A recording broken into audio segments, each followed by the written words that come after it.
الحمد للہ وکفا والصلاة والسلام علی عبادہ الذین اصطفیٰ خصوصاً علی افضلہم وخاتم النبیین محمد الامین وعلی آلہ وصحبہ اجمعین اما بعد فقد قال اللہ تبارک وتعالی کما ورد فی سورة الحجرات اعوذ باللہ من الشیطان الرجیم بسم اللہ الرحمن الرحیم قالت الاعراب آمنا قل لم تؤمنوا ولكن قولوا اسلمنا ولما يدخل الايمان في قلوبكم الى قوله تعالى انما المؤمنون الذين آمنوا بالله ورسوله ثم لم يرتابوا وجاهدوا باموالهم وانفسهم في سبيل الله اولئك هم الصادقون وقال تبارک وتعالی کما ورد فی سورة الصف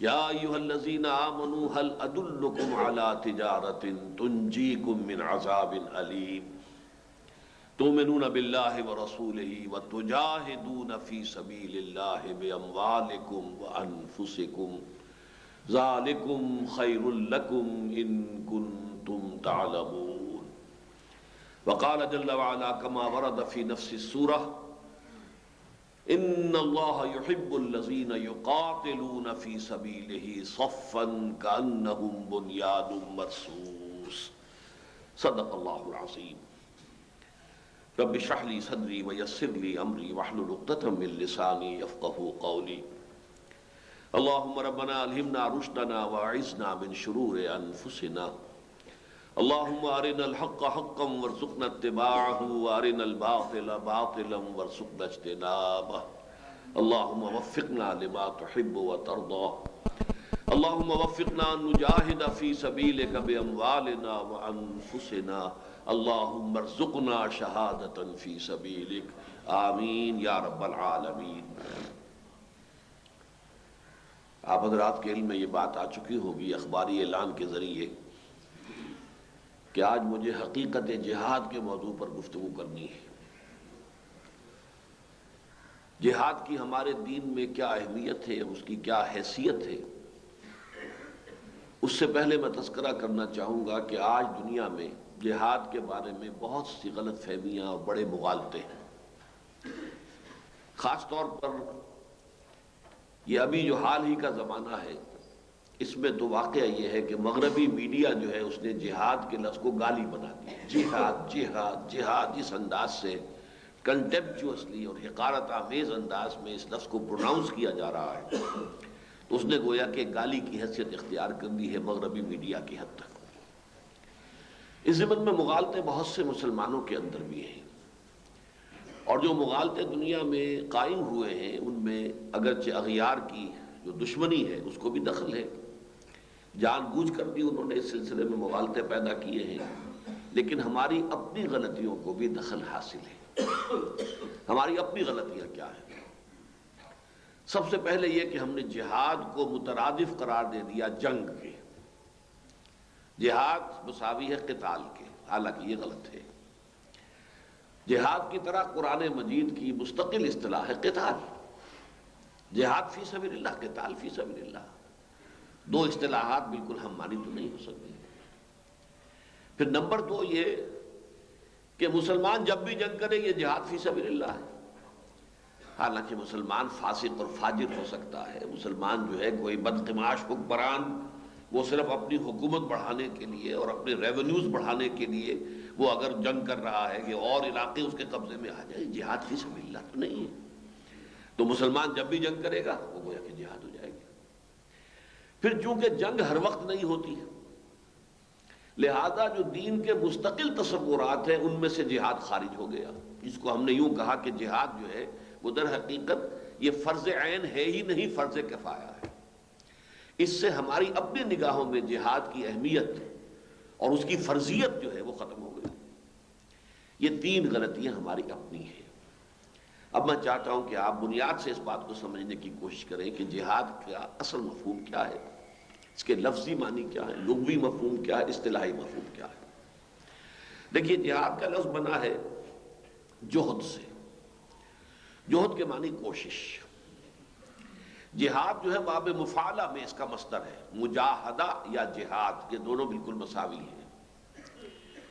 اور باب مفعلہ کا یہ خاصہ ہے کہ اس میں اس عمل میں دو فریقوں کی شرکت ہو جاتی ہے جو ایک دوسرے کے مقابلے میں آتے ہیں. مقابلہ، آمنے سامنے آ جانا اور انہوں مقابلہ ہوتا ہے. تو مجاہدہ میں دو جہاد ہوں گے، ایک جوہد ادھر سے ہو رہا ہے، ایک جوہد ادھر سے ہو رہی ہے. کسی ایک مقصد کے لیے یا کسی شے کے حصول کے لیے آپ بھی کوشش کر رہے ہیں، میں بھی کوشش کر رہا ہوں، یہ ہمارا مجاہدہ ہو جائے گا. یا یہ کہ میں کوئی مقصد حاصل کرنا چاہتا ہوں، آپ اس کے راستے میں رکاوٹ ڈالنا چاہتے ہیں، یہ بھی ہمارا مجاہدہ ہو جائے گا. تو گویا کہ جوہد کا ایک لفظ میں اگر ہم ترجمہ کریں، جو اردو کا لفظ کہہ لیجیے، اصل میں وہ فارسی کا لفظ ہے کوشش. فارسی سے آیا اردو میں کوشش. اور اگر جہاد کا ایک لفظ میں ترجمہ کریں گے وہ کشاکش. جیسے آپ کو معلوم ہے کہ رسہ کشی ہوتی ہے کہ ادھر سے وہ کھینچ رہے ہیں ادھر سے وہ کھینچ رہے ہیں، یہ کشاکش ہے. تو جوہد سے جہاد تک کا مفہوم جو ہے لفظی اعتبار سے سمجھ لینا چاہیے. اور اسی میں مناسب یہ ہے کہ اسی موقع پر قتل اور قتال کا مفہوم بھی واضح ہو جائے. قتل ایک یک طرفہ عمل ہوتا ہے. ایک شخص جا رہا تھا، کسی نے گولی مار دی، وہ قتل ہو گیا، اللہ اللہ خیر صلی اللہ. اس کے سان گمان میں بھی نہیں تھا کہ کوئی اس کے جو ہے گھات میں بیٹھا ہوا ہے اور اس کا انتظار کر رہا ہے. تو یہ ایک یک طرفہ عمل ہے، قتل کر دیتا ہے. اس کو آپ اسیسینیشن کہیں گے، مرڈر کہیں گے. لیکن ایک قتال ہے، دو فوجیں آمنے سامنے آتی ہیں، یہ ان کو قتل کرنا چاہتے ہیں، وہ ان کو قتل کرنا چاہتے ہیں. اب یہ دو طرفہ عمل ہو گیا قتال. تو قتل سے قتال بالکل وہی مفہوم ہے کہ جو جوہد سے جہاد. جہاد کے ساتھ مجاہدہ کا لفظ بھی استعمال کر سکتے ہیں، اور قتل کے ساتھ مقاتلہ. باب مفعلہ کا مصدر جو عام ہے وہ مقاتلہ ہوگا، لیکن یہ کہ ساتھ ہی قتال بھی ہے. تو یہ ہے اس کے لفظی مفہوم. اب آپ یہ سمجھیے انسانی زندگی میں جہاد کے کون کون سے مرحلے ہیں. انگریزی میں اس لفظ جہاد کو اگر ہم ادا کرنا چاہیں گے، جوہد کوشش کرنا، to strive for something, to strive for something. اور جہاد to struggle against someone, something یا سم ون. اسٹرگل اگینسٹ کہ آپ ایک کام کرنا چاہتے ہیں، راستے میں رکاوٹ ہے، کوئی آپ کے راہ میں رکاوٹ ڈال رہا ہے، آپ اوور کم کرنا چاہتے ہیں اس کی مخالفت اور اس کی رکاوٹ کو، تو یہ گویا کہ جہاد ہوگا. تو اسٹرگل لفظ جو ہے وہ جہاد کے لیے، اور اسٹرائیو کرنا، اسٹرائیو محنت کرنا، یہ گویا کہ جہاد کے لیے. اب دیکھیے تین بڑے بڑے لیولز ہیں جہاد کے. آپ حیران ہوں گے کہ اس میں وہ باتیں بھی لا رہا ہوں، دین کا تصور کس قدر وسیع ہے کہ جو عام طور پر نہیں سمجھے جاتے کہ اس کا تعلق جہاد سے. سب سے پہلا، سب سے بنیادی جہاد ہر ذی حیات اپنی بقا کے لیے کرتا ہے. جو بھی لیونگ آرگنزم ہے، زندہ ہے، اس کی زندگی کے کچھ تقاضے ہیں، اسے کچھ خوراک چاہیے، اسے کچھ ضرورت ہے اس کی لاحق میں.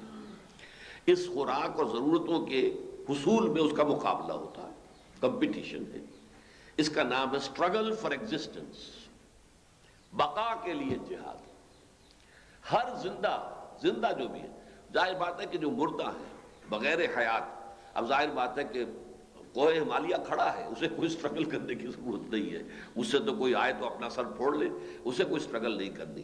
لیکن حیوان چھوٹے سے چھوٹا بھی ہو، اسے زندہ رہنے کے لیے، باقی رہنے کے لیے محنت کرنی پڑتی ہے، جدوجہد کرنی پڑتی ہے، اس کے لیے سٹرگل ہوتی ہے، محنت ہوتی ہے. Struggle for existence and survival of the fittest, یہ پرانے جدید اصطلاحات کے اندر. لیکن علامہ اقبال نے اس کو بڑی خوبصورتی سے استعمال کیا ہے. جہاد زندگانی، یقین محکم عمل پہم، محبت فاتح عالم. جہاد زندگانی میں ہے یہ مردوں کی شمشیریں. یہ جہاد جو ہے ہر حیوان کر رہا ہے، انسان ہی نہیں، حیوان بھی کر رہے ہیں، انسان بھی کر رہے ہیں. تو انسان جو مسلمان ہے وہ بھی کر رہا ہے، معاش کے لیے بھاگ دوڑ کر رہا ہے، محنت کر رہا ہے، اس میں کمپٹیشن بھی ہے، مارکیٹ میں بیٹھا ہے، ایک دکاندار ہے، دوسرا دکاندار ہے، ان کا آپس میں مقابلہ جاری ہے کہ نہیں ہے. لیکن ایک بندہ مومن جب اس جہاد زندگانی میں اللہ کے احکام کی پابندی کرتا ہے، حرام راستہ اختیار نہیں کرے گا، ناجائز راستہ اختیار نہیں کرے گا، جھوٹ نہیں بولے گا، دھوکہ نہیں دے گا، فریب نہیں کرے گا، وعدہ خلافی نہیں کرے گا، تو اب یہ گویا کہ یہ جہاد اس کا یہ عبادت کے درجے میں ہے. بظاہر ہم کہیں گے معاشی جدوجہد ہے صاحب، اپنے بچوں کے لیے اپنے لیے معاش کی جدوجہد، لیکن یہ عبادت ہے۔ اس کو کہا گیا حدیث میں القاسب حبیب اللہ، جو حلال ذریعے سے کسب کر رہا ہے، کوشش کر رہا ہے، محنت کر رہا ہے کمانے کی اپنے اور اپنے بال بچوں کا پیٹ پالنے کے لیے، وہ اللہ کا دوست ہے، اللہ کا محبوب ہے، القاسب حبیب اللہ۔ التاجر الصدوق الامین مع النبیین والصدیقین والشہداء، وہ تاجر جو سچا بھی ہے، امانت دار بھی ہے، وہ درجے میں انبیاء اور صدیقین اور شہداء کے برابر ہے۔ یہ ہے جہاد زندگانی، بشرطے کہ وہ شریعت کے اصولوں کے مطابق ہو رہا۔ اور اگر آپ نے شریعت سے آزاد ہو کر کیا ہے تو پھر یہ دنیا داری ہے، یہ بھی جو بھی ہے اس کا کوئی تعلق جو ہے وہ دین کے ساتھ نہیں۔ اب اس سے اوپر آئیے، کیونکہ آج مجھے تیزی سے چلنا ہے، 1 گھنٹے میں اس مضمون کو مکمل کرنا ہے۔ دوسرا لیول ہے جہاد برائے حقوق حاصل کرنا، انسانوں کے لیے یہ ہے۔ اور حقوق میں سب سے بڑا حق ہے حریت، استقلال، سیلف ڈٹرمینیشن، آزادی، حریت۔ تو جہاد حقوق یا جہاد حریت، کسی قوم نے آ کر دوسری قوم کو غلام بنا لیا ہے، اب یہ غلام قوم جہاد کرے گی، جدوجہد کرے گی، تبھی تو چھٹکارا حاصل کرے گی۔ آرام سے کوئی چھوڑ دے گا اس جگہ کو؟ کوئی اپنی حاکمیت جو ہے وہ آسانی سے چھوڑ دے گا؟ جہاد کرنا پڑے گا۔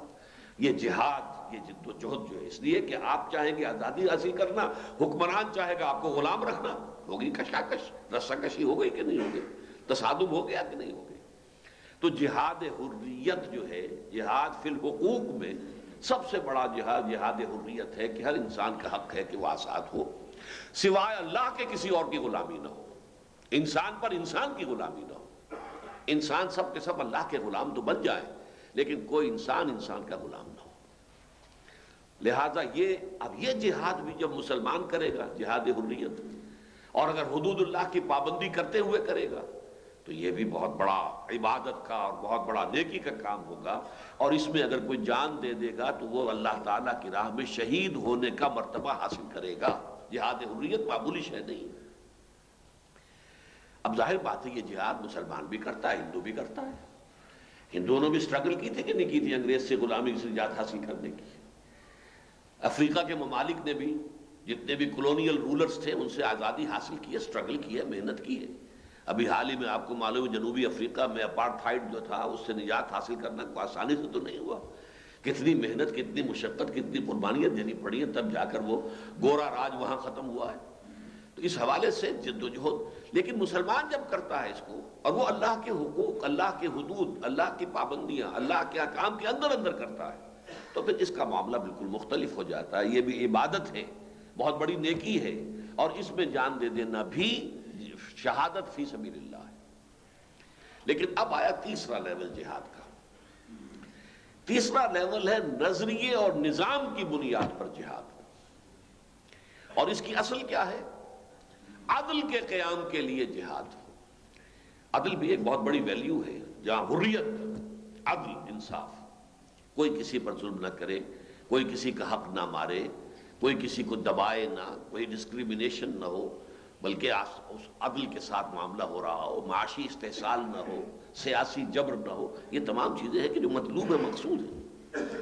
لیکن یہ نظام عدل و قسط جو ہے دنیا میں جب بھی کوئی آئے گا، اس کا کوئی نہ کوئی بنیادی نظریہ ہوگا اور کوئی نظام کی ایک شکل ہوگی۔ مثال کے طور پر اب ظاہر بات ہے کمیونزم کیا تھا؟ ایک نظام تھا۔ اس کا بنیادی نظریہ کیا تھا؟ میٹیریلزم، ڈائلیکٹیکل میٹیریلزم، یہ اس کا بنیادی نظریہ تھا۔ مقصود کیا تھا؟ انصاف۔ ظاہر بات ہے وہ سمجھتے تھے کہ سرمایہ دارانہ نظام ظالمانہ نظام ہے، کارخانے کا مالک عیش کر رہا ہوتا ہے، حالانکہ محنت تو ساری کارخانے کے مزدوروں کی ہے، اس کو پیٹ بھر کے روٹی نہیں مل رہی ہے، کاشتکار جو ہے وہ بھوکا مر رہا ہے، اور زمیندار عیش کر رہا ہے، جاگیردار عیش کر رہا ہے۔ یہ ظلم ہے، یہ تعدی ہے، یہ ناانصافی ہے، اس کو ختم ہونا چاہیے۔ یہ دوسری بات ہے کہ انہوں نے خاتمے کے لیے کیا نسخہ تجویز کیا، کیا نظام تجویز کیا، وہ کتنا غلط تھا، وہ دوسری بات ہے۔ لیکن بنیادی طور پر تو وہ کیا چاہتے تھے؟ عدل چاہتے تھے نا، انصاف چاہتے تھے۔ تو عدل و انصاف کے حصول کے لیے ایک نظام قائم کرنا، اور ظاہر بات ہے کہ اس نظام کی بنیاد کسی نظریے پر ہوگی، کسی فلسفے پر ہوگی۔ تو ایک ہے یہ تیسرا، نظریاتی اور نظام کی سطح پر جہاد، اور اس کا مقصد کیا ہے؟ تاکہ نظام عدل و قسط دنیا میں قائم ہو جائے۔ اب اس میں نوٹ کیجئے، ایک نظریہ ایمان ہے، اس کائنات کا ایک خالق ہے، مالک ہے، وہی سے چلا رہا ہے، وہ اکیلا ہے، تنہا ہے، کوئی اس کا ساجی نہیں۔ یہ انسانی زندگی مختصر زندگی ہے، لیکن اصل زندگی موت کے بعد ہے۔ یہ زندگی دنیا کی جو ہے یہ تو در حقیقت ایک امتحانی وقفہ ہے، اصل زندگی تو موت کے بعد ہے، اور اس کے اندر لازماً اس دنیا کی زندگی میں جو اعمال کیے ہیں ان کے نتائج سے سامنا ہوگا۔ پھر یہ کہ اللہ نے ہدایت کے لیے انسانوں کی نبوت کا، رسالت کا اور اپنی کتابوں کے نزول کا سلسلہ جاری فرمایا۔ ان تمام باتوں کو ماننا ایک نظریہ ہے، یہ ایک فلسفہ ہے۔ اس فلسفے کی بنیاد پر ایک نظام قائم ہوتا ہے، وہ دین حق ہے، سچا دین، اور اس کو کہا گیا عدل و قسط۔ سورہ حدید کی آیت نمبر 25 میں بیان فرمایا گیا، لَقَدْ أَرْسَلْنَا رُسُلَنَا بِالْبَيِّنَاتِ، ہم نے اپنے رسولوں کو واضح نشانیوں کے ساتھ اور تعلیمات کے ساتھ بھیجا۔ وَأَنزَلْنَا مَعَهُمُ الْكِتَابَ وَالْمِيزَانَ، اور ہم نے ان کے ساتھ کتاب اور میزان اتاری، لِيَقُومَ النَّاسُ بِالْقِسْطِ، تاکہ لوگ عدل پر قائم ہو۔ تو نبوت اور رسالت کا یہ سارا مقصد کیا ہے؟ دنیا میں نظام عدل و قسط کا قیام، کسی پر ظلم نہ ہو، کسی پر زیادتی نہ ہو، کسی کو دبا نہ لیا جائے، کوئی مستضعفین نہ ہو جائیں، کوئی مستکبرین نہ ہو جائیں، کوئی مترفین نہ ہو جائیں، اور کوئی محرومین نہ ہو جائیں۔ ایک وہ ہے جو محروم ہے، دنیا کی بنیادی ضرورتیں بھی پوری نہیں ہو رہی ہیں، ایک مترفین ہے جن کے پاس دولت کے انبار لگ گئے ہیں، ایک مستکبرین ہے، تکبر ہے ان کا، وہ جاگیردار ہیں، وہ بڑے بڑے سرمایہ دار ہیں، اور ایک طرف بیچارے مستضعفین ہیں، دبا لیے گئے ہیں، وہ کاشتکار ہیں، وہ مزدور ہیں۔ یہ نظام ختم کرنا ہے، مقصود ہے۔ یہ جو ایک جہاد ہے، جہاد فی سبیل اللہ، در حقیقت اس نوعیت کا جہاد ہے۔ یوں سمجھیے، اگر کسی شخص نے نظریے کے طور پر مارکسزم کو اختیار کیا اور نظام کے طور پر کمیونزم جو ہے اس کو قائم کرنے کے لیے اس نے جد و جہد کی، تو وہ مجاہد فی سبیل الاشتراکیت ہوگا۔ ہوتے تھے نا، آخر روس میں انقلاب آیا تو گھر بیٹھے تو نہیں آ گیا تھا، لوگوں نے جانیں دی ہیں، کتنے لوگوں نے جو ہے قید و بند کی صعوبتیں جھیلی ہیں، فائرنگ اسکواڈز کے سامنے کھڑے ہو کر جو ہے جانیں دی ہیں، گولیاں کھائی ہیں سینوں کے اوپر، تب کہیں جا کر زار کی حکومت ختم ہوئی اور کمیونزم نظام آیا دنیا کے اندر۔ تو ایک نظام تھا، ایک اس کا فلسفہ تھا، مارکسزم اس کے فلسفے کا نام ہے، نظام کمیونزم ہے۔ لیکن جن لوگوں نے محنت کی، ظاہر بات ہے کہ اس محنت کے دو مرحلے تھے، ایک مارکسزم کو پھیلانا، دنیا میں عام کرنا، لوگوں کے ذہنوں میں راسخ کر دینا، لوگوں کو اس کا ہم خیال بنا دینا، پھر ایک جد و جہد تاکہ نظام جو ہے وہ کمیونزم پہ قائم ہو جائے۔ یہ سب کیا تھا؟ یہ جہاد فی سبیل الاشتراکیت، اشتراکیت کے راستے میں جہاد ہے۔ جہاد فی سبیل اللہ کیا ہے؟ اللہ کے دین کے پیغام کو عام کرنا اور اللہ کے دین کو قائم کرنے کی جد و جہد جہاد فی سبیل اللہ ہے۔ اسی لیے جو شیطانی نظام کو قائم رکھنا چاہتے ہیں وہ جہاد فی سبیل الطاغوت کر رہے ہیں، فی سبیل الشیطان کر رہے ہیں۔ قرآن مجید میں یہ لفظ آیا ہے کہ جو مشرک والدین تھے وہ اپنے ان نوجوان بیٹوں کو کہ جو ایمان لے آئے تھے حضور پر صلی اللہ علیہ وسلم، ان پر دباؤ ڈال رہے تھے کہ واپس آ جاؤ اپنے آبائی دین میں، تو اس کو کہا گیا جہاد۔ وہ شرک کے لیے جہاد کر رہے تھے، جب وہ دباؤ ڈال رہے تھے اپنے نوجوان بیٹوں پر، وَإِن جَاهَدَاكَ عَلَىٰ أَن تُشْرِكَ بِي مَا لَيْسَ لَكَ بِهِ عِلْمٌ فَلَا تُطِعْهُمَا۔ دیکھو اے نوجوان مسلمان، تم پر تمہارے والدین کا حق ہے، ان کے ساتھ نیک سلوک کرنا، یہ ہم نے وصیت کی ہے، لیکن اگر وہ تمہیں مجبور کریں، تم پر دباؤ ڈالیں، تم سے جنگ کریں، تم سے جھگڑیں کہ تم میرے ساتھ شرک کرو، تو ان کا کہنا مت مانو۔ تو وہ مجاہد فی سبیل الشرک تھے۔ ابو جہل بھی مجاہد تھا فی سبیل الشرک، اور محمد الرسول اللہ اور صحابہ کرام مجاہد تھے فی سبیل التوحید، فی سبیل اللہ، فی سبیل الدین، دین کے راستے میں جہاد کرنا۔ تو یہ گویا کہ تیسرے لیول کا جہاد ہے جو جہاد فی سبیل اللہ قرار پائے گا۔ تازہ کر لیجئے ذہن میں، ذرا لمبا تیز چل رہا ہوں۔ پہلا جہاد کی سطح جہاد زندگانی، اسٹرگل فار ایگزسٹنس۔ مسلمان شریعت کے اصولوں کے مطابق یہ جہاد کرتا ہے تو یہ عبادت کے درجے میں ہے، ثواب پائے گا۔ دوسرا لیول ہے جہاد فی الحقوق، حقوق حاصل کرنے کے لیے جہاد، اور خاص طور پر حریت حاصل۔ یہ مسلمان بھی کرتا ہے، ہندو بھی، اور بھی، عیسائی بھی، سب کرتے ہیں۔ مسلمان اگر کرے گا اور اللہ کے احکام کی پابندی کرتے ہوئے کرے گا تو یہ مجاہد ہوگا، اور اس کا اگر جان گئی تو یہ ایک طرح کی شہادت اسے حاصل ہو جائے گی۔ تیسرا جہاد ہے نظریے اور نظام کی بنیاد پر جہاد، کسی نظریے کو پھیلانا اور اس کی بنیاد پر قائم ہونے والے نظام کو قائم کرنے کا جہاد۔ اس میں اشتراکیت بھی ہو سکتی ہے، میں کوئی اور نظام بھی ہو سکتا ہے، فاشزم بھی ہو سکتا ہے، ناززم بھی تھا، فاشزم بھی تھا، بے شمارزم ہے، ڈیموکریسی یہ بھی ایک نظریہ ہے، سیکولر ڈیموکریسی ایک نظریہ ہے۔ اس نظریے کی بنیاد پر جو ہے کہ آج کل کی جو لبرل جو ڈیموکریسی دنیا میں قائم ہے وہ قائم ہے، لیکن مومن کا بھی ایک نظریہ ہے، ایک نظام ہے۔ لیکن اسلام، ایمان بطور نظریہ اور اسلام بطور نظام، ان دونوں کے فروغ کے لیے جو جد و جہد ہوگی، جو جہاد ہوگا، اس کا نام جہاد فی سبیل اللہ ہے۔ یہ اصطلاح واضح ہو گئی، اور ظاہر بات ہے جو بھی جہاد انسان کرتا ہے اس میں اس کا وقت لگے گا، صلاحیت لگے گی، قوت لگے گی، اور مالی وسائل و ذرائع لگیں گے، یہی لگیں گے نا، تبھی تو آپ کوئی کوشش کریں گے، چاہے آپ کمیونزم کے لیے کام کرنا چاہتے ہو، کوئی نیشنلزم کے لیے کام کرنا چاہتے ہو، کسی فاشزم کے لیے کام کرنا چاہتے ہو۔ اب بال ٹھاکرے ہے انڈیا کے اندر، اس کی جماعت ہے، وہ بھی ایک اس کا نظریہ ہے، ہندو سپریمیسی اور مسلمانوں کو دبا کے رکھنا، یہ ان کا نظریہ ہے، اس کے لیے جد و جہد کرتے ہیں نا لوگ، وقت لگاتے ہیں، محنت کرتے ہیں، تبھی تو کوئی تحریک چلتی ہے، کوئی جماعت بنتی۔ لیکن یہ کہ اسی لیے اس کے لیے استعمال کیا ہوتا ہے الفاظ کہ جہاد کے ساتھ بے اموالکم و انفسکم، اب یہ اصطلاح پوری ہو گئی، اپنے مال کے ذریعے سے جہاد کرنا، مالی وسائل کو صرف کرنا، خرچ کرنا، اور اپنی جانوں کے ساتھ، جان میں آپ کی ذہانت بھی آ گئی، آپ کی فطانت بھی آ گئی، آپ کو اللہ نے جو شعور دیا ہے وہ بھی آ گیا، آپ کو اللہ تعالیٰ نے جو بھی علم دیا ہے، جو صلاحیت دی ہے، اس کو بروئے کار لانا، اسی میں آپ کا وقت آ گیا۔ جو اصل سرمایہ ہے ہمارا وہ تو وقت ہے، جو تیزی سے گزر رہا ہے، برف کی مانند پگھل رہا ہے۔ بہرحال یہی وقت ہے کہ جو اصل سرمایہ ہے، کیا پتہ کب ختم ہو جائے، لہذا دوڑو، ففروا الی اللہ، اس جہاد فی سبیل اللہ کی طرف تیزی کے ساتھ دوڑو، مبادہ وقت ختم ہو جائے، ٹائم از اوور، ہمیں سنا دیا جائے کہ وقت ختم ہو گیا ہے، اب تو تمہارے لیے موت جو ہے وہ تمہارے سرانے آن کھڑی ہوئی ہے۔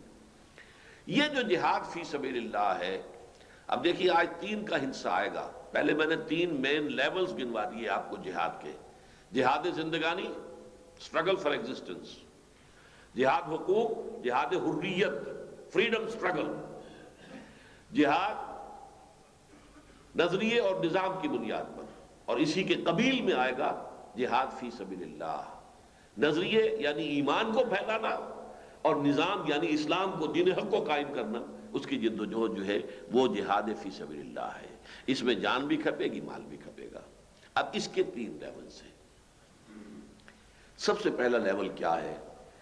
جس شخص نے اس نظریے کو اپنایا ہے، پہلے خود اس پر کاربند ہو، اس کے عملی تقاضوں کو پورا کرے۔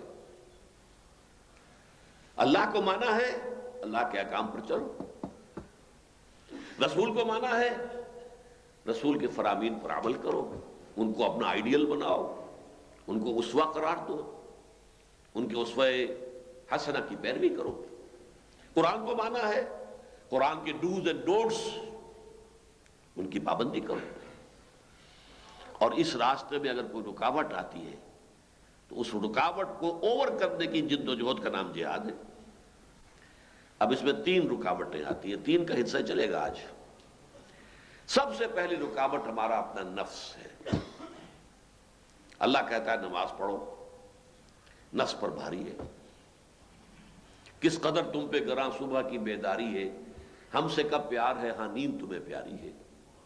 صبح کا وقت ہے، اذان بھی سن لی ہے، لیکن کروٹ لے لی اور سو گئے۔ نفس ہے نا اس وقت۔ اسی طریقے سے نفس کسی حرام چیز کا تقاضا کرتا ہے، وہ اپنی شہوت کے لیے کوئی حرام راستہ جو ہے وہ طلب کر رہا ہے۔ اب آپ اس کے خلاف کریں گے، اسے دبائیں گے، اسے روکیں گے تو بچیں گے، ورنہ آپ فسق اور فجور کے اندر مبتلا ہو جائیں گے۔ یہ جہاد جو ہے اگینسٹ یور نفس، یہ نفس وہی ہے جسے فرائیڈ کی اصطلاح میں کہا جاتا ہے اڈ اور لیبیڈو، اینیمل انسٹنکٹس۔ پیٹ کھانے کو مانگتا ہے، اسے اس سے غرض نہیں ہے کہ کیا کھایا جائے، یہ تو بھرنا چاہیے، حلال سے حرام سے اس سے بحث نہیں۔ زبان چٹخارا مانگتی ہے، اس سے بحث نہیں کہ جائز ہے ناجائز ہے، حلال ذریعے سے کمائی سے تم نے وہ حاصل کیا چٹخارا، یا حرام سے، اسے اس سے غرض نہیں، چٹخارا چاہیے اسے۔ نفس کو اپنی خواہش چاہیے، شہوت جو ہے اس کا تقاضا پورا ہونا چاہیے، اسے اس سے غرض نہیں ہے کہ جائز سے ہو ناجائز سے ہو۔ نفس کو مال محبوب ہے، مال آنا چاہیے، حلال سے ہو، حرام سے ہو، جائز سے ہو، ناجائز سے ہو، صحیح راستے سے ہو، غلط سے پرواہ نہیں ہے۔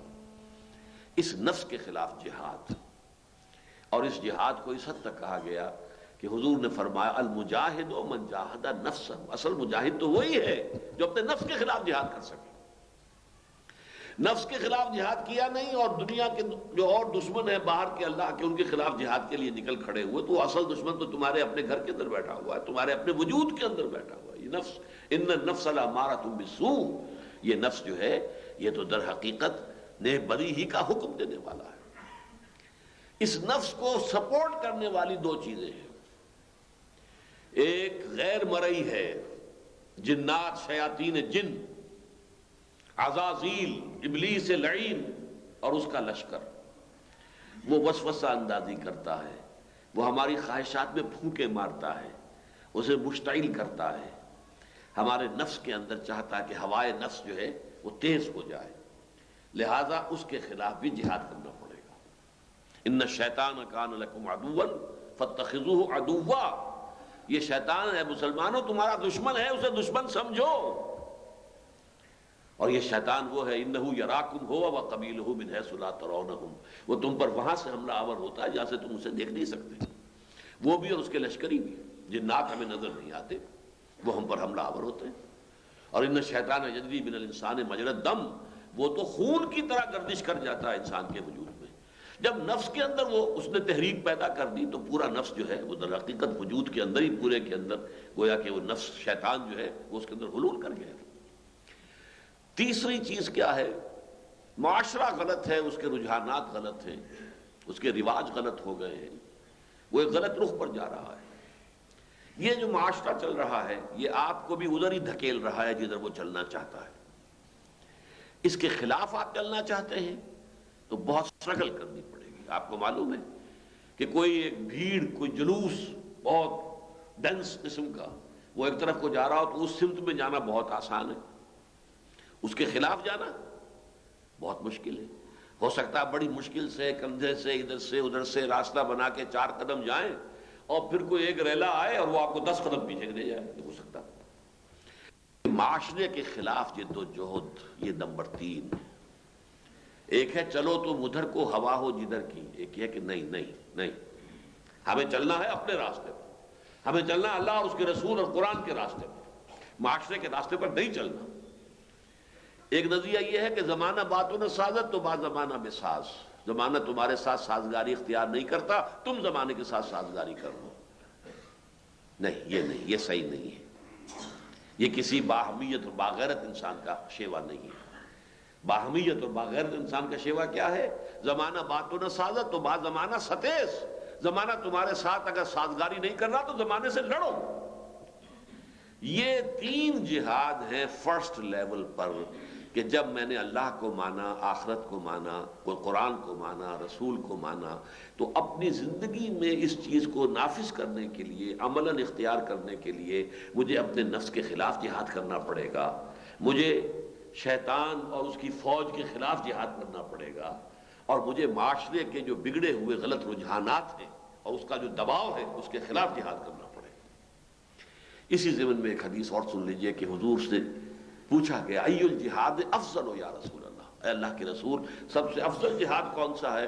آپ نے فرمایا ان تجاہد نفسک فی طاعت اللہ، افضل ترین جہاد یہ ہے کہ اپنے نفس کے خلاف جہاد کرو، اسے اللہ کا مطیع بنو۔ اب آئیے سیکنڈ لیول اس جہاد کا۔ فرض کیجئے اللہ تعالیٰ مجھے اور آپ کو اس کی توفیق دے، ہمارے دلوں میں ایمان راسخ ہو گیا اور ہم نے اپنے عمل کے اندر اسلام کو راسخ کر لیا، پختہ کر لیا، نافذ کر لیا۔ اب ہمارے وجود سے یہ جہاد باہر نکلے گا، معاشرے کے اندر سرایت کرے گا۔ اس کا نام ہے دعوت، تبلیغ، اللہ کے دین کو پھیلانا، اللہ کے دین کے پیغام کو عام کرنا، اللہ کے دین کے علم کو عام کرنا، لوگوں کو اللہ کے راستے کی طرف بلانا۔ ادعو الی سبیل ربک بالحکمۃ والموعظۃ الحسنۃ وجادلہم باللتی احسن، بلاؤ اپنے رب کے راستے کی طرف لوگوں کو حکمت کے ساتھ، دانائی کے ساتھ، اچھی نصیحت کے ساتھ، اور جھگڑا اور کبھی مناظرہ بھی ہو تو بڑی خوبصورتی کے ساتھ۔ یہ ہے دعوت، یہ ہے تبلیغ، یہ ہے امر بالمعروف نہی عن المنکر، اور اسی کا مجموعے کا نام ہے شہادت، گواہی دینا اللہ کی، اپنے قول سے گواہی دینا، اپنے عمل سے گواہی دینا۔ دیکھو میں جو بات جس چیز کی طرف تمہیں بلا رہا ہوں میں خود اس پر عمل کر رہا ہوں، میں نے اس کو اپنے لیے پسند کیا ہے، آپ کے لیے اسی لیے پسند کر رہا ہوں کہ میرے نبی نے یہ بتایا ہے صلی اللہ علیہ وسلم، لا یؤمن احدکم حتی یحب لاخیہ ما یحب لنفسہ، تم میں سے کوئی شخص مومن نہیں ہو سکتا جب تک کہ اپنے بھائی کے لیے بھی وہی شے پسند نہ کرے جو اپنے لیے پسند کرتا ہے۔ اس لیے میں بات پہنچا رہا ہوں۔ یہ دعوت، یہ تبلیغ، اس میں وقت بھی لگے گا، صلاحیت بھی لگے گی۔ اچھا، دین کی دعوت دینی ہے، پہلے دین کا علم حاصل کرنا ہوگا، ورنہ کیسے ہوگا؟ کیسے دعوت دیں گے آپ؟ دین کا علم عام کرنا تو پہلے دین کے علم کی تحصیل خود کرنی ہوگی، وقت لگانا ہوگا۔ ہم اپنی دنیاوی معاش کے لیے، کیریئرز کے لیے کتنے کتنے سال کی تعلیم حاصل کرتے ہیں، 20 سال، 25 سال کی تعلیم حاصل کرتے ہیں۔ 30-32 برس کی عمر میں جا کے کہیں امریکہ کے اندر جو لوگ ڈاکٹری کا معاملہ کرتے ہیں وہ کہیں جا کر انڈیپینڈنٹ پریکٹس کرنے کی صلاحیت ان میں پیدا ہوتی ہے۔ یہ سارا شدید مشقت کس لیے؟ ایک اچھا کیریئر، اچھی آمدنی کا ذریعہ، یہ دنیا کی زندگی بہتر طریقے پر گزر جائے، بس اور کیا۔ حالانکہ یہ زندگی ختم ہو جائے گی، سارا کا سارا معاملہ ختم ہو جائے گا، کیا پتا آج آپ فارغ ہوں اپنی تعلیم سے، کل موت آ جائے۔ اور دنیا میں ہوا ہے ایسا۔ ایک صاحب تھے شیخ محمد حسین، وہ ڈی ایس پی تھے منگمری میں جو ساہیوال کہلاتا ہے، ان کے 2 بیٹے، دونوں ولایت سے تعلیم حاصل کر کے آئے، کراچی میں چند دن ٹھہرے، ہاکس بے پر گئے، نہانے دے ہوئے وہیں ڈوب گئے، گھر پہنچنا نصیب نہیں ہوا۔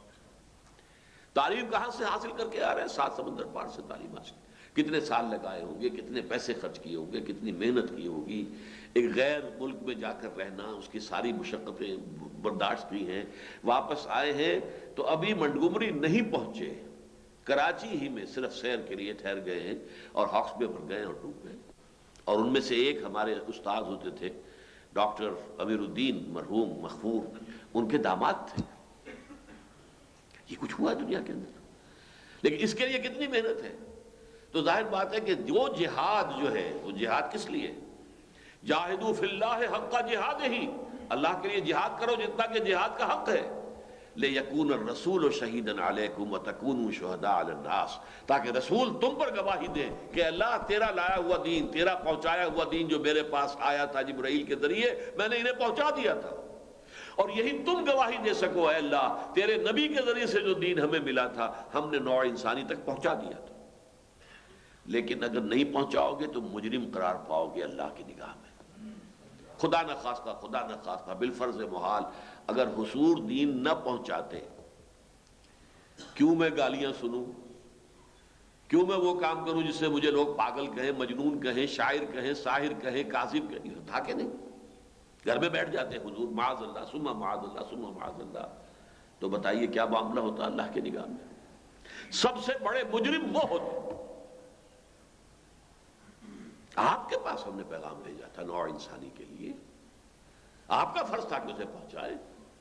یا ایھا الرسول بلغ ما انزل الیک من ربک وان لم تفعل فما بلغت رسالتہ، اے رسول پہنچا دو جو کچھ بھی نازل ہوا ہے تمہارے اوپر تمہارے رب کی طرف سے، اور اگر خدا نہ خواستہ یا بالفرض محال اگر ایسا نہ ہوا تو رسالت کا حق ادا نہیں ہوگا۔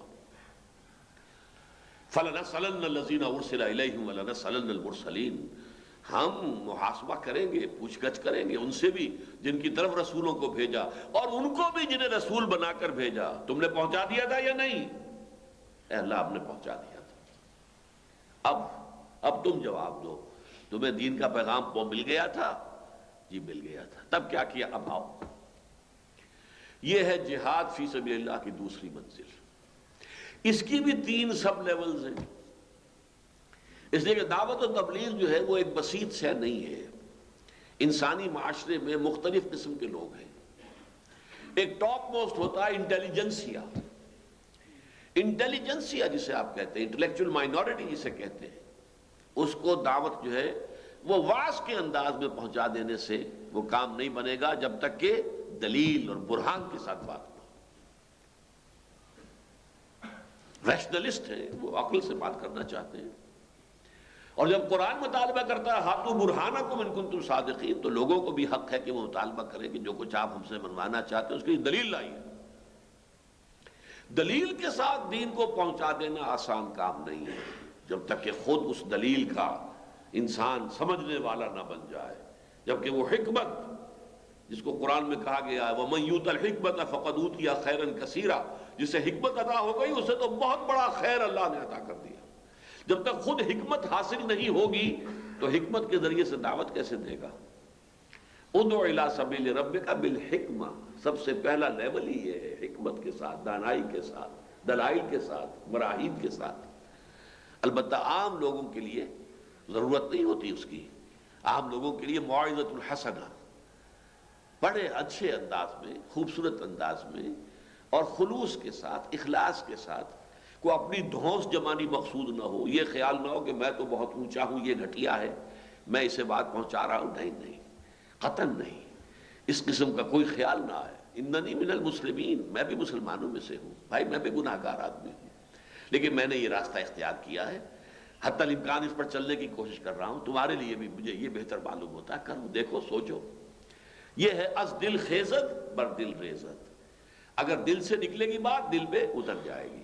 اس لیے کہ دماغ میں کوئی خناس نہیں ہے، کوئی ڈارونزم نہیں ہے، کوئی مارکسزم نہیں ہے، کوئی اور فرائیڈزم نہیں ہے، کوئی ایگزسٹنشلزم نہیں ہے، کوئی لاجیکل پوزیٹیوزم نہیں ہے. یہ فلسفوں سے چونکہ یہ دماغ خالی ہے لہذا بیریئر نہیں ہے. دل سے بات نکلے گی اور دل میں اتر جائے گی. از دل خیزت بر دل ریزت. یہ ہے دوسرا. اور تیسرا مرحلہ کیا ہے؟ ہر معاشرے میں کچھ ایسے لوگ ہوتے ہیں جو آپ کو گمراہی کی طرف لانے پر تلے ہوئے ہوتے ہیں اس لیے کہ انہیں تنخواہ ملتی ہے. عیسائی مشنریز جو یہ سارا کام کرتے پھرتے ہیں یہ آپ کے خیال میں بڑے بے نفس لوگ ہیں، بھاری تنخواہیں ملتی ہیں. ان مشنز کے جو بجٹس ہوتے ہیں وہ بڑی بڑی حکومتوں سے زیادہ ہوتے ہیں. پوری دنیا کی جو عیسائی حکومت ہے ان کو سپورٹ کرتے ہیں. قادیانی مبلغ جو ہے اسے تنخواہ ملتی ہے، اسے باقاعدہ جو ہے اس کے لیے گریڈز ہیں، پھر اس کی تربیت ہوتی ہے، اس کو تعلیم دی جاتی ہے، تیار کر کے میدان میں پھینکا جاتا ہے. لوگوں کو گمراہ کرو، بلاؤ قادیانیت کی طرف اور مرزائیت کی طرف، بلاؤ عیسائیت کی طرف، بلاؤ بہائیت کی طرف. they are paid for it. یہ ان کا پیشہ ہے. ایسے لوگ جو ہیں وہ دلیل سے بھی کوئی بات ماننے کو تیار نہیں ہوتے. نہ اس مرد ناداں پر کلام نرم و نازک اثر کر سکتا ہے، کوئی واضح نصیحت نہیں کر سکتا. وہ تو ادھار کھائے بیٹھے آپ کو گمراہ کرنے پر، اور جان بوجھ کر. یہودی علماء کے بارے میں قرآن کہتا ہے نا یعرفونہ کما یعرفون ابناءہم. اے نبی آپ کو ایسے پہچانتے ہیں جیسے اپنے بیٹوں کو پہچانتے ہیں. لیکن اس کے باوجود نہیں مانا، مخالفت میں سب سے زیادہ آگے رہے. ان لوگوں کے ساتھ مناظرہ کرنے کی ضرورت پیش آتی ہے. البتہ یہ مناظرہ بھی ایک گھٹیا طریقے پر ہوتا ہے، گالم گلوچ کے ساتھ ہو یا بڑے گھٹیا انداز میں ہو. ایک ہے شریفانہ انداز میں. ہمیں یہ تو ہے مجادلہ کرو وجادلہم باللتی احسن، لیکن جدال ہونا چاہیے خوبصورت انداز کے اندر، اس میں کرختگی نہ ہو. ہمارے اس جدال کے اندر بھی ایک داعیانہ رنگ ہونا چاہیے، بلکہ وہ نہیں کہ جیسے مر لڑائے جا رہے ہوں تو اس طریقے سے نہیں، بلکہ یہ کہ اس میں شائستگی کو ملحوظ رکھا جانا چاہیے. یہ 3 لیولز ہیں جہاد نمبر 2 کے. جہاد نمبر 1 کیا تھا؟ خود اپنے آپ کو مسلمان بنانے اور اپنے اوپر اسلام کو نافذ کرنے کے لیے 3 جہاد: نفس کے خلاف جہاد، شیطان لعین کے خلاف جہاد، اور بگڑے ہوئے معاشرے کے خلاف کشاکش. دوسرا جہاد اللہ کے دین کی دعوت کو پھیلانے، عام کرنے، اس کے نظریے کو کی اشاعت کے لیے. یہ جہاد لوگوں کو ہم خیال بنانے کے لیے جہاد. وقت بھی لگے گا، صلاحیت بھی صرف ہوگی، پہلے علم حاصل کرنا ہوگا، پہلے صلاحیت حاصل کرنی ہوگی. یہ ایک کیریئر بن جائے گا، یہ تو باقاعدہ ایک یوں سمجھیے کہ زندگی کا ایک نقشہ بنے گا، تب کام ہوگا. صوفیاء کرام نے اپنی پوری زندگی اس کام میں لگائی کہ نہیں لگائی؟ اپنے وطن چھوڑ کر آ کر آباد ہو کر بیٹھ گئے ہیں. یہاں پر آئے تھے جب شیخ معین الدین اجمیری رحمۃ اللہ علیہ، تو وہ تو راجپوتوں کی حکومت میں آئے تھے، کسی مسلمان کی حکومت میں تو نہیں آئے تھے. اور جا کر بیٹھ گیا تھا اللہ کا بندہ ہمہ وقت. اس کے لیے یہ ہے کہ وہ پھر جہاد، دعوت اللہ کا جہاد. ادعو الی سبیل ربک، اس کے بھی 3 لیول ہو گئے: بالحکمت، والموعظۃ الحسنۃ وجادلھم باللتی احسن۔ اب آیا تیسرا لیول جو سب سے اونچا لیول ہے، اب اسلام کے نظام کو قائم کرنے کے لیے جہاد۔ یہ مسئلہ بڑا کٹھن ہو جاتا ہے، اس لیے کہ ہر نظام کے ساتھ ویسٹڈ انٹرسٹ ہوتے ہیں۔ بادشاہت کا نظام قائم ہے تو بادشاہی خاندان کے مفادات ہیں کہ نہیں؟ اگر آپ بادشاہی نظام ختم کرنا چاہیں گے تو ان کے مفادات پر زد پڑتی ہے کہ نہیں؟ وہ ٹھنڈے پیٹوں برداشت کریں گے کہ نظام ختم ہو جائے؟ سعودی حکمران جو ہیں وہ حکومت اپنی چھوڑنے کو آسانی سے تیار ہوں گے؟ وہ پرنسز کی فوج جو ہے وہاں پر ظفر موج، اور ان کو جو مراعات حاصل ہیں اور جو ان کے پاس دولت کے انبار ہیں، وہ کون چھوڑنے کو تیار ہوتا ہے؟ کوئی نظام جو ہے اپنی جگہ چھوڑنے کو تیار نہیں ہوتا۔ لہذا آپ نظام کو جب چیلنج کرتے ہیں تو سب سے پہلے تو یہ کہ نظام آپ پر حملہ آور ہوگا، آپ کو تکلیفیں دے گا، آپ کو ستائے گا، آپ کو چٹکیوں میں اڑائے گا، آپ کا مذاق اڑائے گا۔ یہ کیا ہے؟ کچھ نہیں ہے، یہ 10% ہیں، 2% ہیں، 4% ہیں، کچھ سر پھرے ہیں، کچھ یہ ہیں، کچھ وہ ہیں، ان کی کوئی حیثیت نہیں ہے، پاگل ہیں، دقیانوسی ہیں، اگلے وقتوں کے ہیں یہ لوگ، انہیں کچھ نہ کہو۔ یہ سب کچھ آپ کو سننا پڑے گا۔ قید و بند کی صلاحیتیں، صعوبتیں برداشت کرنی پڑیں گی۔ اگر یہ نہیں کرنا تو پھر آگے گھر میں بیٹھیے۔ یہ کام جو ہے، لیکن اس میں پہلا مرحلہ کیا ہے؟ جب تک طاقت کافی نہ ہو جائے کہ آپ اس نظام کے ساتھ ٹکر لے سکیں۔ ظاہر بات ہے کہ یہ تو نہیں ہو سکتا، جسے کہتے ہیں اکیلا چنا تو بھاڑ کو نہیں پھوڑ سکتا، چند آدمی نظام کو نہیں بدل سکتے۔ کھڑے ہوں گے، نعرہ لگائیں گے اور قتل کر دیے جائیں گے، پھانسی چڑھا دیے جائیں گے، بات ختم ہو گئی۔ لہٰذا ایک عرصے تک ان لوگوں کو ایک کام کرنا پڑتا ہے جس کا نام ہے انگریزی میں پیسو ریزسٹنس، اور ہم اردو میں کہیں گے صبر محض۔ جو 12 برس تک مکے میں جاری رہا، وہ کیا حکم تھا حضور کا کہ مسلمانوں چاہے تمہیں کسی طرح ستائیں، ماریں، تمہارے اوپر کوئی تشدد کرے، یہاں تک کہ تمہیں ہلاک کر دیں، تم جوابی کارروائی نہیں کرو گے۔ That was order of the day for 12 long years۔ 12 سال تک حکم مکے میں کیا تھا؟ حضرت سمیہ اور حضرت یاسر مسلمانوں کی نگاہوں کے سامنے ہلاک کر دیے گئے، کوئی جوابی کارروائی مسلمانوں نے نہیں کی۔ حضور بھی وہاں سے گزرتے تھے تو فرماتے تھے اصبروا یا آل یاسر فإن موعدکم الجنہ، اے یاسر کے گھر والوں صبر کرو، برداشت کرو اس ٹارچر کو، تمہارے تو جنت کے اندر استقبال کی تیاریاں ہو رہی ہیں۔ حضرت بلال کے ساتھ جو کچھ ہوا، خباب کے ساتھ جو کچھ ہوا، یہ ساری باتیں معلوم ہیں اچھی طریقے سے، لیکن جوابی کارروائی پیسو ریزسٹنس۔ اس لیے کہ یہ جو کام کرنا چاہتے ہیں، انقلاب لانا چاہتے ہیں، نظام بدلنا چاہتے ہیں، شروع میں تھوڑے لوگ ہوتے ہیں۔ یہ تھوڑے اگر وائلنٹ ہو جائیں گے، اگر تشدد پر اتر آئیں گے، جیسے کہ آج کل ہو رہا ہے، متشددانہ کارروائیوں ہی میں اصل میں نے تقریریں کر چکا ہوں کہ تشدد پر جب آئی ہیں اسلامی تحریکیں تو اسی سے ان کا بیڑا غرق ہوا ہے۔ اصل میں اس میں بڑے صبر کی ضرورت ہے، تحمل کی ضرورت ہے۔ انہیں سبق سیکھنا چاہیے محمد رسول اللہ کے 12 سالہ دور سے، جو مکے کا دور تھا۔ ہاں، جب آپ سمجھے کہ اتنے طاقتور ہو گئے ہیں کہ اب ہم ان سے ایک مقابلہ کرنے کی پوزیشن میں ہیں، تب یہ کہ اس نظام کے خلاف کوئی اقدام کیا جائے، کسی جگہ سے چھیڑا جائے۔ نظام ایک آرگینک ہول ہوتا ہے، آپ اس کی کسی ایک طرف چٹکی لیں گے تو پورا جسم جو ہے درد محسوس کرے گا۔ جیسے کانگریس نے کیا تھا، نمک بناؤ تحریک، پرماتما کا سمندر ہے، پرماتما نے اس میں نمک پیدا کیا ہے، ہم پرماتما کے سمندر سے پرماتما کا بنایا ہوا نمک نکالنے جا رہے ہیں، تو ہم نے تو کسی کو کچھ نہیں کہا کیوں نہیں؟ آپ نے تو برٹش انڈیا کی ٹیکسیشن پالیسی جو ہے اس کو چیلنج کر دیا، ایکسائز ڈیوٹی تھی اس پر، آپ اگر اس کی خلاف ورزی کر رہے ہیں تو یہ پورے نظام کے خلاف ہوئے کہ چیلنج ہے۔ تو لاٹھیاں پڑی، سب کچھ ہوا، سر پھٹے، برداشت کیا۔ یہ ہوتا اقدام، چیلنج کرنا۔ جیسے کہ حضور نے کیا مدینے میں آنے کے بعد، صرف 6 مہینے تو آپ نے وہاں پر اپنی انٹرنل پوزیشن کنسولیڈیٹ کرنے کے لیے 6 مہینے لیے۔ مسجد نبوی کی تعمیر نمبر 1، مہاجرین اور انصار کے درمیان مواخات، ایک مہاجر ایک انصاری بھائی بھائی۔ نمبر 3، جو یہودی قبیلے تھے ان کو باندھ لینا ایک پیکٹ میں، یہ ایک جوائنٹ ڈیفنس پیکٹ تھا، جسے آج کل کہا جا رہا ہے کہ یہ کوئی اسلامی ریاست کا دستور تھا، معاذ اللہ اسلامی ریاست کا دستور بہت بعد میں تیار ہوا ہے۔ یہ تو دین کو قائم کرنے کی جد و جہد کے سلسلے میں ایک درمیانی قدم تھا کہ جو آپ نے اٹھایا، اور یہ جوائنٹ ڈیفنس آف مدینہ تھا کہ اگر مکے والے مدینے پر حملہ کرے تو مسلمان اور یہودی مل کر دفاع کرے، اس معنی میں وہ ایک امت، دفاع مدینہ کے لیے وہ ایک امت تھے۔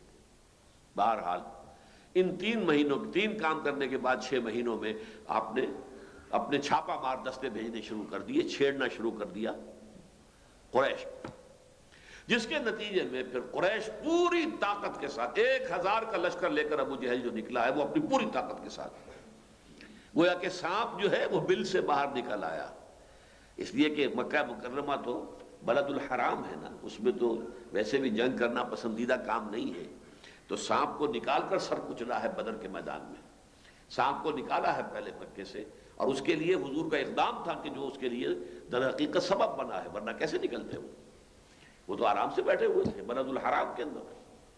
بہرحال اس کے نتیجے میں جنگیں شروع ہوئی۔ اب یہ تصادم ہوا بالفعل، البتہ اس تصادم کی نوعیت کو سمجھ لیجئے، حضور کے دور میں یہ تصادم ہوا ہے 2 طرفہ قتال، مسلمان بھی قتل کر رہے تھے اور مشرک بھی قتل کر رہے تھے۔ ان اللہ اشترى من المؤمنین انفسهم واموالهم بان لهم الجنہ یقاتلون فی سبیل اللہ فیقتلون ویقتلون، اللہ نے اہل ایمان سے ان کی جانیں اور مال خرید لیے ہیں کہ وہ اللہ کی راہ میں جو ہے وہ جنگ کر رہے ہیں، تو قتل ہوتے بھی ہیں قتل کرتے بھی ہیں۔ اس اعتبار سے یہ 2 طرفہ جنگ تھی۔ آج اس کی ایک اور شکل بھی دنیا کے اندر ہو سکتی ہے اور زیادہ فیزیبل ہے، یک طرفہ جنگ، اس لیے کہ حضور کے زمانے میں عرب میں کوئی سینٹرل گورنمنٹ نہیں تھی، کوئی سٹینڈنگ آرمیز نہیں تھی، کچھ نہیں تھا، وہاں معاملہ کچھ اور تھا، پھر مقابلہ کلیئر تھا، ایک طرف اسلام ایک طرف کفر۔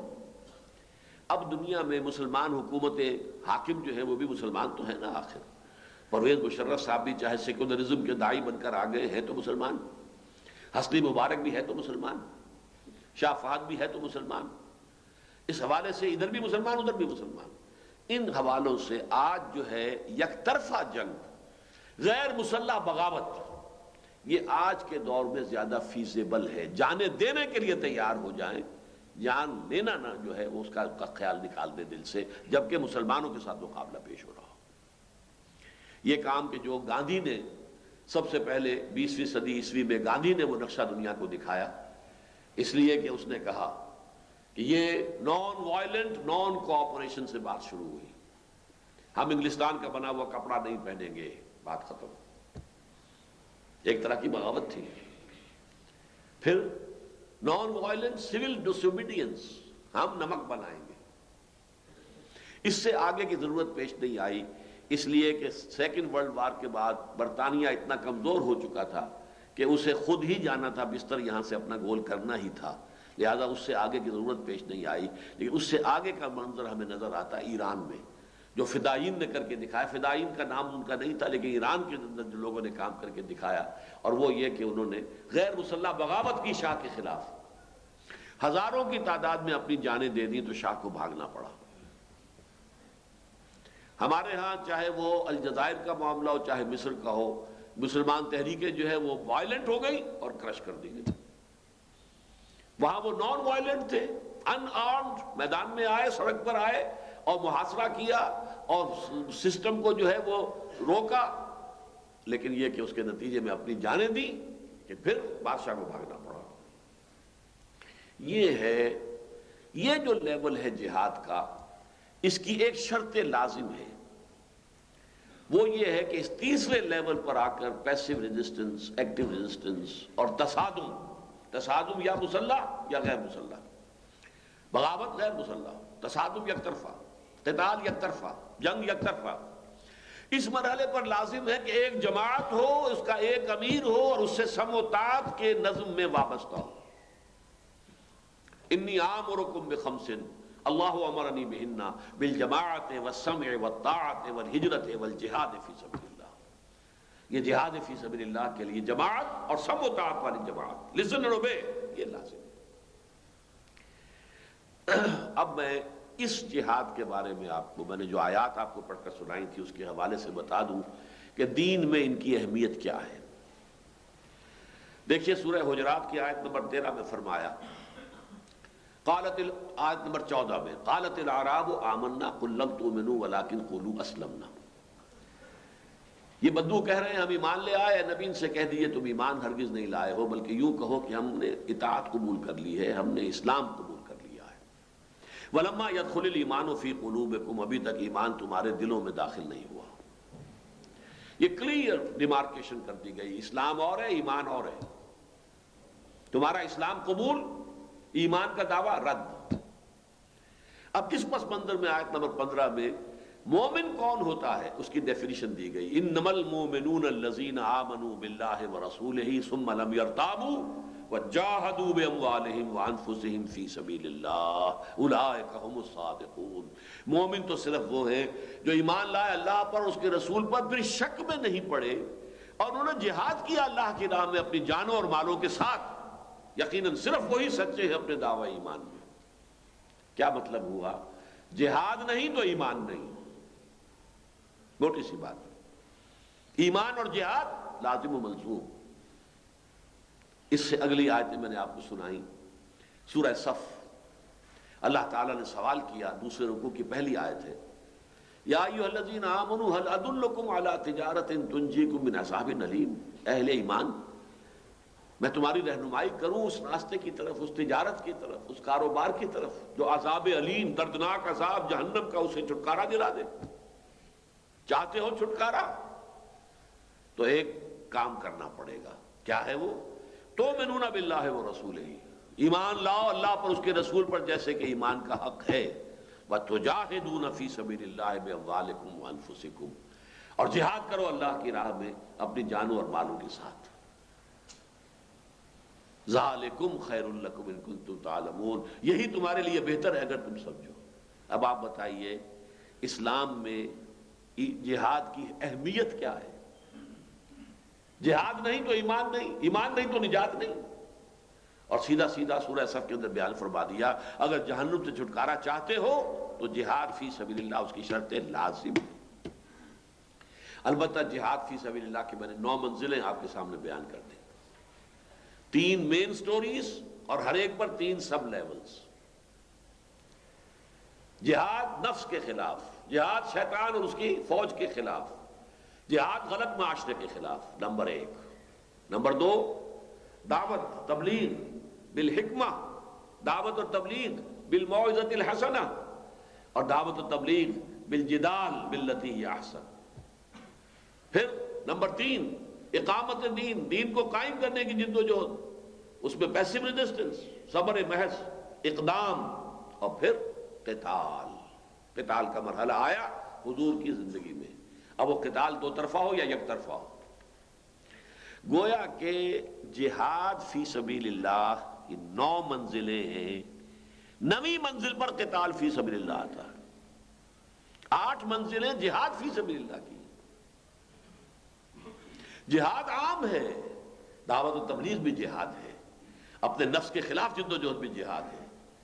میں اور آپ اپنے نفس کے خلاف جد و جہد کریں گے، جہاد ہے۔ ان تجاہد نفسک فی طاعت اللہ، اسی لیے کہا کہ افضل الجہاد یہ ہے، ای الجہاد افضل یا رسول اللہ، ان تجاہد نفسک فی طاعت اللہ۔